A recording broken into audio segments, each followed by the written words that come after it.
Every summer, in a quiet corner of London, thousands of people gather for one of the strangest traditions in sports. Players dressed in white, crowds eating strawberries and cream, a royal box watching from above, and a patch of grass treated like sacred ground. This is Wimbledon, the oldest tennis tournament in the world. But before it became a global sporting event, Wimbledon started with something much smaller: a private club, a fading lawn game, and a broken roller. In the 1800s, the All England Club was not famous for tennis. It was a croquet club. Croquet was a fashionable lawn game in Victorian England. People played it in gardens, parks, and private clubs.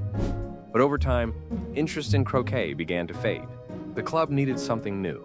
And around the same time, a new sport was spreading across England: lawn tennis. It was elegant, it was competitive, and most importantly, it could be played on grass. In 1877, the club decided to hold a tennis tournament. The reason was not fame, not television, not sponsorship. They needed money to repair their lawn roller. So they announced a competition. 22 men entered. Around 200 spectators came to watch. And on July 19, 1877, Spencer Gore became the first Wimbledon champion.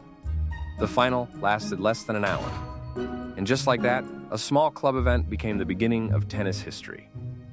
At first, Wimbledon had only one event: gentlemen's singles.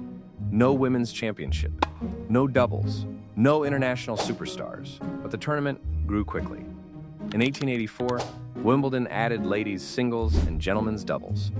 That same year, Maud Watson became the first female Wimbledon champion after defeating her sister, Lillian Watson. The crowd grew. The tournament grew. And Wimbledon began turning from a small club event into a national tradition. For years, Wimbledon was dominated by British players, but tennis was spreading across oceans, across continents, across the world.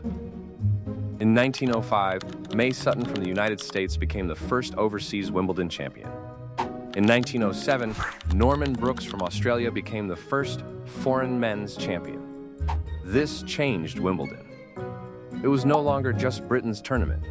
It was becoming the place where the world came to compete. By the 1920s, Wimbledon had outgrown its original home at Whirple Road. The crowds were bigger, the tournament was more important, and the old grounds were no longer enough. So in 1922, Wimbledon moved to Church Road. This became the home of Center Court, a stage where champions would rise, where players would collapse to the grass, and where silence could feel louder than shouting. But history does not stop for sport. Wimbledon was paused during World War I. Then, during World War II, the tournament stopped again. In 1940, Center Court was hit by a bomb during the Blitz. When Wimbledon returned in 1946, the court was still damaged. Seats were missing. The world was still recovering. But the tournament came back, because Wimbledon had become more than a sporting event. It had become a symbol of tradition surviving through change. In the 1950s, Wimbledon saw one of its most important moments. In 1957, Althea Gibson became the first black player to win a Wimbledon singles title.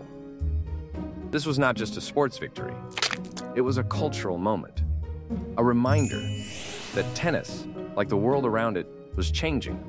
The grass was still the same. The white clothing was still there. The traditions remained. But the people holding the trophies were changing history. For decades, Wimbledon was mostly for amateurs. Professional players were not allowed to compete. But by the 1960s, that system no longer made sense. The best players in the world were professionals. And the biggest tournament in tennis needed the best players in the world. So in 1968, Wimbledon entered the open era. Professionals and amateurs could finally compete together.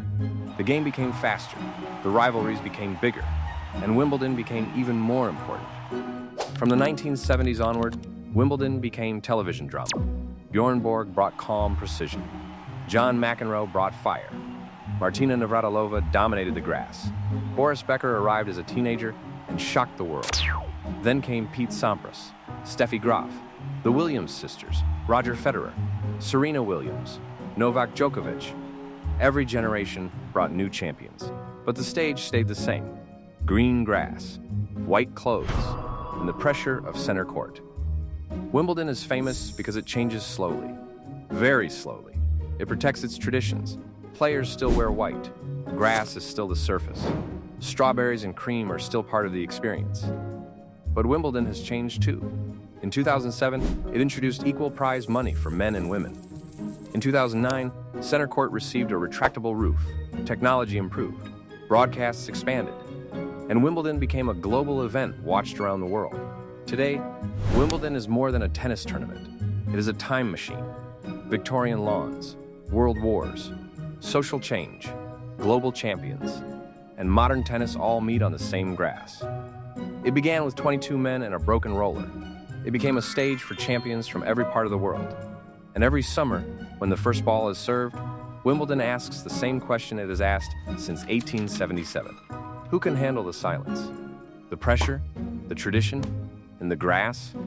Because at Wimbledon, history is not just remembered, it is played.